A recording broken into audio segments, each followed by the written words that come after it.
Diamond worker union Gujarat દ્વારા કેન્દ્ર તથા રાજ્ય સરકારને પત્ર લખ્યો। અમેરિકામાં લાદવામાં આવેલા ટેરિફની અસર મોટા પ્રમાણમાં રત્ન કલાકારો ઉપર પડી શકે છે, ત્યારે રત્ન કલાકારોને તાત્કાલિક મદદ કરવા માંગ કરવામાં આવી। સાથે મુખ્યમંત્રી દ્વારા રચાયેલી કમિટીને લઈને પણ સવાલ ઉઠાવવામાં આવ્યા।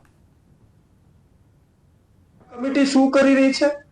એક્શન પ્લાન 2 દિવસનો હતો, આજે 25 થી વધારે દિવસ થયા છે। અમે આશા અને અપેક્ષા રાખીએ છીએ કે રત્ન કલાકારોની સાથે સરકાર છે કે નથી, ખુલાસો સરકારે કરવો જોઈએ। અને આ જે કમિટી છે એ કમિટી કઈ દિશાની અંદર કામ કરી રહી છે એની માહિતી મીડિયા સમક્ષ આવી। અને હવે વાત રફતારના આ કહેરની।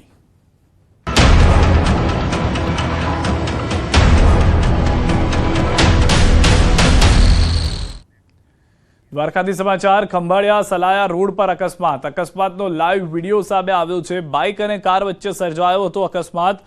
બાઇક ચાલક પૂર ઝડપે ઓવરટેક કરવા જતા અકસ્માત સર્જાયો હતો।